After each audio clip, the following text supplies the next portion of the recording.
जो सरकारें आज उत्तर प्रदेश में और दिल्ली में हैं और उत्तर प्रदेश में जो जुल्म मुसलमानों पे हो रहा है, मुसलमानों की मस्जिदें गिराई जा रही हैं, बुजुर्गों के आस्थाने उखाड़े जा रहे हैं, मदरसे तोड़े जा रहे हैं और कब्रगाहें कब्रस्तान उखाड़े जा रहे हैं, ये उनका कमाल नहीं है, उनकी ये हैसियत नहीं थी कि तुम्हारे साथ ये कर सकते, लेकिन ये मुसलमानों, ये तुम्हारी नाअहली, नासमझी, नाकारापन और निकम्मापन है कि उत्तर प्रदेश में 25% आबादी होने के बावजूद भी तुम्हारी ये हैसियत है कि तुम आज उत्तर प्रदेश में खार हो गए हो और जिन सियासी रहनुमाओं के साथ खड़े हो वो तुम्हारी पीठ पर छुरा भोंक रहे हैं। ऐ मुसलमानों, जागो, अपनी सियासी ताकत को पहचानो, अपने वोटों के दम पर मजलिस इत्तेहादुल मुस्लिमीन, जिसकी क़यादत वरिष्ठ असदुद्दीन ओवैसी साहब कर रहे हैं, हिंदुस्तान, न सिर्फ हिंदुस्तान बल्कि दुनिया के ये लोग यह मानते हैं कि मुसलमानों की सबसे बड़े नेता हैं, उनको अपना नेता मानो और उनके साथ वोटों के टर्म इकट्ठा हो जाओ। मेरा यह मानना है कि जिस दिन उत्तर प्रदेश का मुसलमान 55-60% भी वोटों के टर्म में मजलिस इत्तेहादुल मुस्लिमीन के साथ इकट्ठा होगा, उस दिन मुसलमानों को मिटाने की बात करने वाले गली मोहल्ले के ये छोटभैये नेता मजलिस इत्तेहादुल मुस्लिमीन की चौखट पर अपना सर रख करके टिकट के भीख मांगते हुए पाए जाएंगे। ये तुम्हारी सियासी ताकत है। उत्तर प्रदेश में 50 साल तक कांग्रेस की हुकूमत थी। कब तक थी? जब तक कांग्रेस के सर पर आपका हाथ था। जिस दिन आपने अपना हाथ हटा लिया, कांग्रेस ढक्कन हो गई। उत्तर प्रदेश में इसकी कोई सियासी हैसियत नहीं बची। मुलायम सिंह और समाजवादी पार्टी और अखिलेश यादव की सियासी हैसियत ऐ मुसलमानों तुम्हारे वोटों की खैरात से है। अगर तुम समाजवादी पार्टी को अपने वोटों की भीख देना बंद कर दो तो समाजवादी पार्टी उत्तर प्रदेश में एक प्रधान जीतने की हैसियत में नहीं है। विधायक की दबाव छोड़िए। मेरी गुजारिश जनाब इसरार साहब से है, जो कि पूर्वांचल के अध्यक्ष है मजलिस इत्तेहादुल मुस्लिमीन के। मैं अदबन गुजारिश कर रहा हूं कि 2 मिनट में अपनी बात रखें। अस्सलाम वालेकुम साथियों, आज बिजनौर की इस जलसागाह की ये तादाद देख करके मुझको याद आता है कि उत्तर प्रदेश में मजलिस इत्तेहादुल मुस्लिमीन का झंडा बुलंद करने वाले हमारे प्रदेश अध्यक्ष आली जनाब शौकत अली साहब ने 2014 में जब मजलिस इत्तेहादुल मुस्लिमीन का परचम उत्तर प्रदेश की सरजमीन पर लहराया था तो उनके साथ चलने वाला, उनकी गाड़ी पर बैठने वाला कोई आदमी नहीं मिलता था।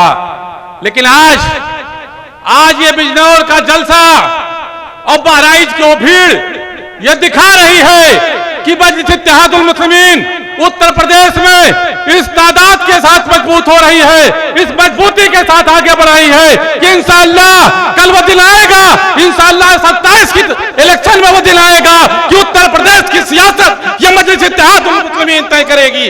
एक मदरसे का पढ़ा हुआ बच्चा जिसके खानदान में कोई आदमी सियासतदान नहीं था, उसने उत्तर प्रदेश में एक कोशिश की, एक इरादा किया, एक नज्म किया कि हम उत्तर प्रदेश में अपनी क़यादत अपने हाथ पे, अपने कंधे के दम पर शुरू करेंगे। उसका नतीजा यह है कि 15-16 साल में आज उत्तर प्रदेश में मजलिस इत्तेहादुल मुस्लिमीन उत्तर प्रदेश की सरकार का बदल देने की हैसियत में है।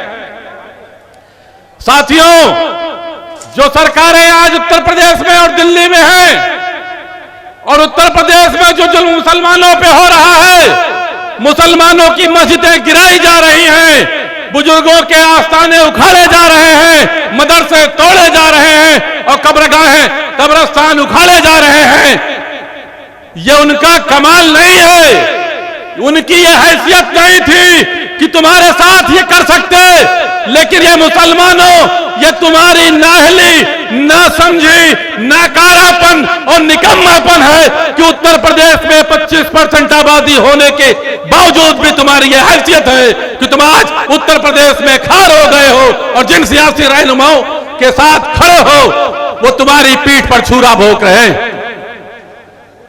आज से लगभग 20-25 साल पहले एक नेता पैदा हुआ जिसने ये नारा दिया कि बाबरी मस्जिद पर परिंदा पर नहीं मार सकता, उसके इस लफाज नारे की वजह से मुसलमान उसकी क़यादत में खड़ा हुआ और न सिर्फ एक बार, दो बार, तीन बार उसको मुख्यमंत्री बनाया।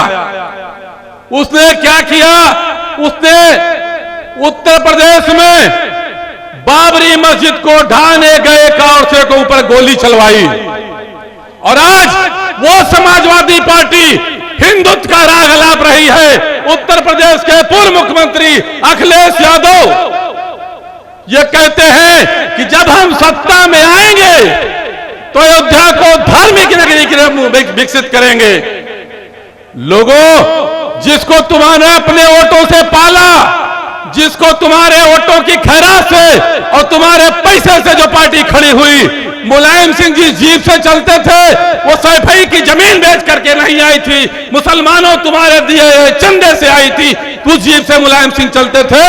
और सत्ता में आने के बाद पूरा खानदान विधायक बना, सांसद बना। आज पूरे उत्तर प्रदेश में थाने में अगर यादव समाज दिखाई पड़ता है तो उसका सिर्फ और सिर्फ एक कारण है, आपके वोटों की खैरात पे पलने वाली समाजवादी पार्टी और उसके द्वारा आपका हक लूट करके अपने समाज को दिया गया। लेकिन अब मजलिस इत्तेहादुल मुस्लिमीन इस हैसियत में आ गई है। क्या लोगों, सरकारें आपके वोटों से बनती हैं। उत्तर प्रदेश में 50 साल तक कांग्रेस की हुकूमत थी। कब तक थी? जब तक कांग्रेस के सर पर आपका हाथ था। जिस दिन आपने अपना हाथ हटा लिया, कांग्रेस ढक्कन हो गई। उत्तर प्रदेश में उसकी कोई सियासी हैसियत नहीं बची।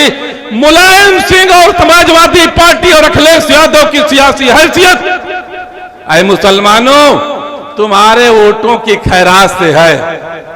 अगर तुम समाजवादी पार्टी को अपने वोटों की भीख देना बंद कर दो तो समाजवादी पार्टी उत्तर प्रदेश में एक प्रधान जीतने की हैसियत में नहीं है, विधायक की तो बात छोड़िए। इसलिए मैं आप लोगों से, इसलिए मुसलमानों, जो उत्तर प्रदेश के सबसे बड़े वोटर समूह हो, जिसकी आबादी 25% है, अपनी सियासी ताकत को पहचानो। उत्तर प्रदेश में दलितों, शोषितों, वंचितों पर जुल्म हो रहा है। अब हैसियत मुसलमान तुम्हारी जिम्मेदारी है कि उनका इंसाफ कायम करो। बावजूद इंसाफ कायम करने के, बावजूद हुकूमत करने के, उन चंदाखोरों के पीछे खड़े हो जो तुमको मजलूमों की सप में खड़े किए हुए हैं। ऐ मुसलमानों, जागो, अपनी सियासी ताकत को पहचानो। अपने वोटों के दम पर मजलिस इत्तेहादुल मुस्लिमीन, जिसकी क़यादत बरिष्ठ शमसुद्दीन ओवैसी साहब कर रहे हैं, हिंदुस्तान, न सिर्फ हिंदुस्तान बल्कि दुनिया के ये लोग यह मानते हैं कि मुसलमानों की सबसे बड़े नेता हैं, उनको अपना नेता मानो और उनके साथ वोटों के टर्म में इकट्ठा हो जाओ। मेरा यह मानना है कि जिस दिन उत्तर प्रदेश का मुसलमान 55-60% भी वोटों के टर्म में मजलिस इत्तेहादुल मुस्लिमीन के साथ इकट्ठा होगा, उस दिन मुसलमानों को मिटाने की बात करने वाले गली मोहल्ले के ये छोटभैये नेता मजलिस इत्तेहादुल मुस्लिमीन की चौखट पर अपना सर रख करके टिकट के भीख मांगते हुए पाए जाएंगे। ये तुम्हारी सियासी ताकत है। इन्हीं बातों के साथ मैं अपनी बात खत्म करता हूं। बहुत बहुत शुक्रिया जनाब इसरार साहब को आप सुन रहे थे।